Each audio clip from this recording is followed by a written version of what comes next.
Olá, eu sou o pastor Rogério Correia e esse é o podcast Pensando sobre Verdades Eternas.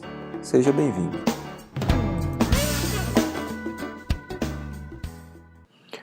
Bom, chegamos ao final desta sequência que temos feito aqui de podcasts pensando sobre namoro, noivado, casamento, divórcio e novo casamento, fechando com os últimos 5 versículos do capítulo 7 de 1 Coríntios, onde o apóstolo Paulo diz: se alguém acha que não está tratando sua filha como é devido e que ela está numa idade madura, pelo que ela se sente obrigada a casá-la, faça como achar melhor.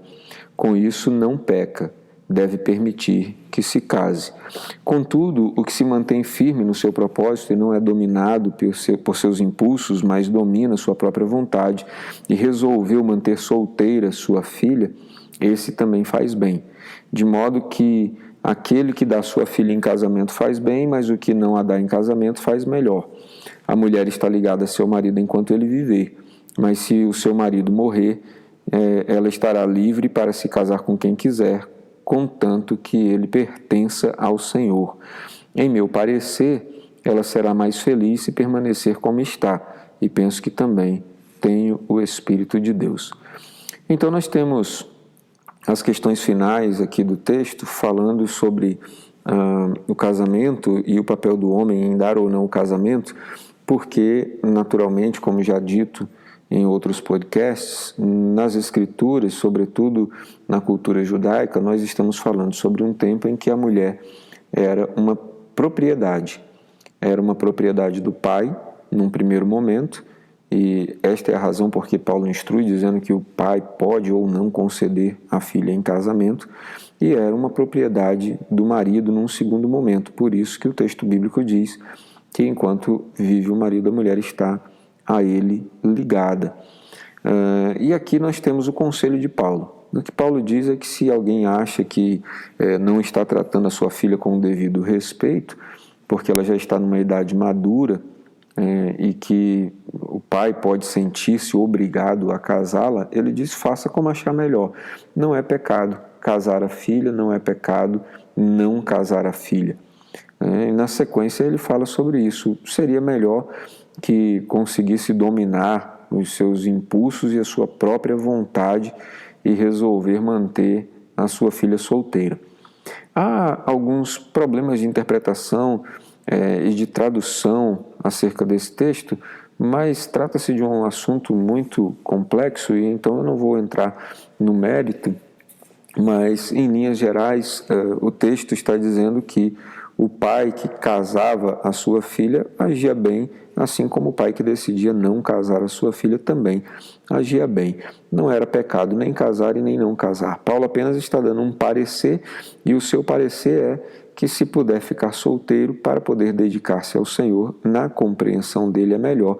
Muito embora ele também deixe claro que isto não é um mandamento de Deus, é apenas um parecer dele. E Jesus, da mesma forma, disse que só deveria seguir este mandamento, ou melhor, só deveria seguir esta orientação aqueles que não tivessem um chamado específico ao casamento. Mas todo aquele que foi chamado para casar, que se case. Todo aquele que percebe que não consegue ficar sozinho porque tem atração, desejo pelo sexo oposto, deve buscar casamento, dentro dos parâmetros bíblicos para o casamento. E então, no mesmo assunto, Paulo diz no versículo 38 que aquele que dá a sua filha em casamento faz bem, mas aquele que não a dá faz, na concepção dele, ainda melhor. A mulher está ligada ao marido enquanto ele viver, mas se o marido morrer, e aqui começa a entrar um pouco do assunto do novo casamento, falando especificamente da viuvez. Uma mulher pode casar-se novamente ou não pode? O texto bíblico, neste caso, fala de relance, mas há texto melhor para a gente tratar desse assunto, mas o que está colocado aqui é: a mulher está ligada ao marido enquanto ele viver. O que quer dizer que enquanto o marido estiver vivo, não há possibilidade nem do divórcio nem de um novo casamento, pelo menos não dentro dos parâmetros bíblicos gerais.